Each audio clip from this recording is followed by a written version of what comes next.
여러분 안녕하세요. 코리안 컬처 TV입니다. 오늘은 제가 전통 혼례의 장점에 대해서 설명을 해드릴까 해요. 여러 구독자분들은 아실 수도 있겠지만 제가 한 2년 전에 전통 혼례로 결혼을 했습니다. 그래서 지금 한 2년이 지난 지금 시점에서 갑자기 생각이 나서 언젠가는 한번 이 전통 혼례를 하고 나서 되게 장점이 많아가지고 이 전통 혼례의 장점이 뭔지를 설명하는 영상을 찍고 싶어가지고 오늘 이 기회를 맞이해서 영상을 만들게 되었어요. 자, 그래서 일단 저 같은 경우에는 이제 어렸을 때부터 이제 외국에 살아갔기 때문에 항상 그 한국 전통적인 그 문화에 대해서 관심이 많았잖아요. 제 채널을 보시면 아시겠지만, 그래서 저도 당연히 만약에 이제 결혼을 하게 되면은 전통 혼례를 하고 싶다, 관심 있다, 뭐 이런 수준이었어요. 근데 이제 막상 결혼을 하고 싶은데, 사실은 이제 한국 여자분들 같은 경우에는 뭐 한국 여자뿐만 아니라 많은 여자분들이 사실 뭐 하얀색의 어떤 웨딩 드레스를 입어보는 게 로망이잖아요. 어차피 일생에 한 번뿐이긴 하지만 그래도 저는 이제 좀 한 단계 더 나아가서 한국 사람이면 당연히 전통 혼례를 해야 되지 않나 이런 생각이 들었었고요. 그리고 또 웃긴 거는 한국 사람이 전통 혼례를 올린다는 게 어찌 보면 되게 당연한 건데, 뭐 주변에서 뭐 전통 혼례로 결혼하는 사람들 보면 되게 특이하다 뭐 이런 식으로 생각하는 사람들이 많더라고요. 물론 우리나라 뭐 결혼식에 뭐 이제 전통 혼례도 있고 뭐 요즘 뭐 스몰 웨딩도 있고 뭐 다양합니다만, 일반적으로 어떤 우리가 이제 생각하는 보통 결혼식을 생각을 했을 때 외국 사람들도 되게 놀라는 게 뭐냐면은, 외국 사람들 같은 경우는 보통 막 진짜 굉장히 파티 같은 분위기이기 때문에 막 하루 이틀 걸쳐서 하는 결혼식도 굉장히 많습니다. 그런데 우리나라는 어떻습니까? 1시간 안에 다 끝내야 되잖아요. 그러니까 뭐 2시 결혼식을 하면은 바로 3시에 그 홀에서 또 결혼식이 있고 뭐 이런 식입니다. 자, 어쨌든 그래서 오늘은 제가 전통 혼례의 장점에 대해서 제 개인적인 경험을 얘기를 해 드리겠습니다. 첫 번째, 이건 굉장히 중요한 거예요. 신랑보다는 신부한테 굉장히 좋은 소식일 수도 있는데, 전통 혼례를 하기로 했으면은 다이어트를 안 해도 됩니다. 왜 그럴까요? 당연히 다이어트를 하기 위해서는 굉장히 많이 안 먹고 그 드레스에 이제 몸을 맞춰야 되잖아요. 그런데 전통 혼례는 한복만 있습니다. 그렇기 때문에 드러나지가 않아요. 그래서 전통 혼례 할 때는 한복만 있기 때문에 다이어트를 안 해도 된다. 이게 굉장히 장점이죠. 네. 두 번째는 야외 결혼식입니다. 여러분, 자, 우리나라 지금 제가 수도권 기준으로 얘기를 드릴게요. 알아보시면 검색해 보시면 우리나라에서 수도권에서 전통 혼례를 할 수 있는 곳이 4-5군데인 걸로 알고 있습니다. 제가 검색해서 한 4-5군데였는데 대부분이 야외 결혼식입니다. 여러분, 그 이제 영화 같은 거 보면은 막 그 야외 결혼식들 많이 하잖아요. 물론 뭐 채플이라고 해서 뭐 실내에서 하는 경우도 많지만, 야외 결혼식도 또 하나의 어떤 굉장히 그 좋은 추억거리가 될 수 있거든요. 그런데 전통 혼례를 하게 되면 대부분이 야외 결혼식입니다, 여러분. 네, 그래서 얼마나 좋습니까? 이렇게 탁 트인 공간에서 야외 결혼식을 한다는 게 굉장히 되게 좋은 추억이 될 겁니다. 세 번째는 텀이 2시간이에요. 뭔 얘기냐?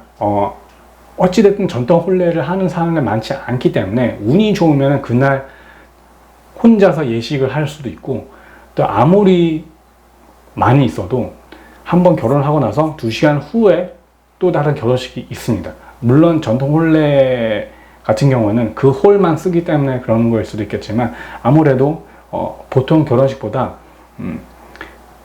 준비할 시간이 많죠. 준비할 시간이 많다 보니까, 예를 들어서 스냅 작가분들 같은 경우에는 아무래도 그냥 예식장에서 사진을 찍는 것보다 전통 혼례식장을 이렇게 주변을 돌아다니면서 사진 찍는 게 더 이렇게 찍을 것도 많고 그렇습니다. 그렇기 때문에 굉장히 여유 있게 결혼식을 올릴 수 있다는 점이 또 한 가지입니다. 또 한 가지는, 네 번째는 또 한 가지는 이제 전통성을 지킬 수 있다는 거.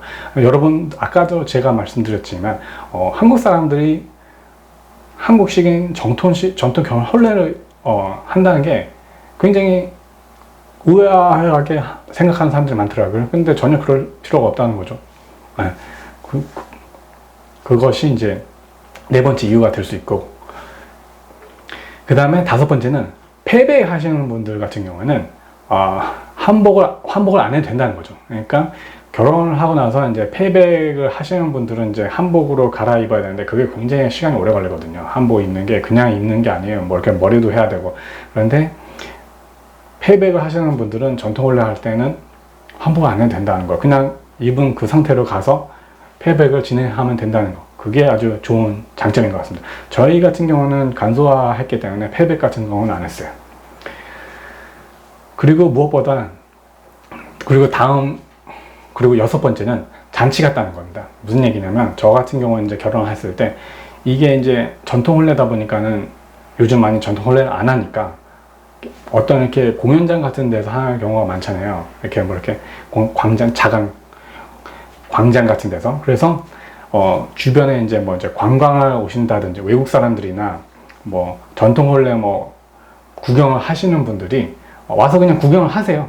저희가 초대를 안 했는데도 저 같은 경우에도 결혼을 하고 있는데 어디서 갑자기 한 외국인들이 한 30-40명이 와가지고 제 결혼하는 걸 이렇게 영상을 찍고 막 사진 찍고 막 그러더라고요. 근데 되게 신선하고 좋았어요. 저는 이게 그런 어떻게 보면 되게 잔치 같은 분위기잖아요. 되게 좋은 날이고 좋은 잔치 같은 날인데 모르는 사람들이 와가지고 제 전통 혼례 하는 결혼식도 봐주시고 굉장히 좋았습니다. 그래서 그리고 또 사람들이 많아지니까 더 이렇게 볼 게 있어 보이는 그런 느낌이었습니다.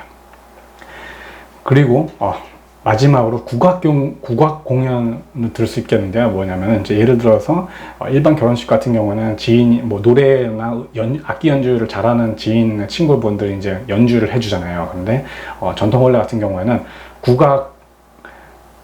국악인들의 어떤 공연이 옵션으로 되어 있습니다. 뭐 판소리라든지 뭐 사물놀이라든지 뭐 이렇게 그런 것들이 옵션으로 추가되어 있기 때문에 만약에 이제 그런 공연을 하고 싶다 그러면은 옵션을 넣으시면 굉장히 신명나는 음악을 들으면서 전통 혼례를 들을 수 있다는 거 알아두시면 되게 도움이 될 것 같습니다. 그래서 이제 제가 지금 장점까지만 다 얘기를 했는데 단점도 말씀드릴게요. 제가 아무리 생각을 해도 단점은 이거 같아요. 그러니까 예를 들어서 한복을 아무리 예뻐도 불편하시는 분들 분명히 있습니다. 그런 이유 때문에 제가 한복이 불편할 수 있다는 점이 이제 단점으로 적용할 수 있겠다. 그런 생각이고요. 또 한 가지는 아무래도 야외 결혼식이다 보니까 날씨에 좀 영향을 많이 받죠. 예를 들어서 이제 비가 많이 오는 날은 좀 아무래도 좀 힘들겠죠. 아무래도 막 비 많이 오는데 사람들도 이제 막 비 피해 있어야 되고 아니면 우산을 쓰고 있어야 되고 그러면은 약간 좀 안타까울 수도 있겠는데 너무 많이 막 소나기처럼 쏟아지지 않는다면 이렇게 약간 부슬부슬하게 오는 비 같은 경우는 더 오히려 운치가 있다고 사진 작가들은 말하더라고요. 그래서 그것도 나름대로 매력이 있으니까 좋은 추억이 될 수 있으니까 또 단점이 아닌 것 같이 들리긴 하네요. 저 같은 경우에는 그 남산 한옥마을에 있는 한국의 집에서 전통 혼례를 올렸어요. 그래서 뭐 유튜브 보시면 아시겠지만 거기서 찍은 영상들이 굉장히 많습니다. 그래서 혹시 저한테도 개인적으로 전통 혼례에 대해서 궁금한 점 있으시면 저한테 메시지 주시면 제가 성심성의껏 답변 드리겠습니다. 그러면은 이상으로 마치겠습니다.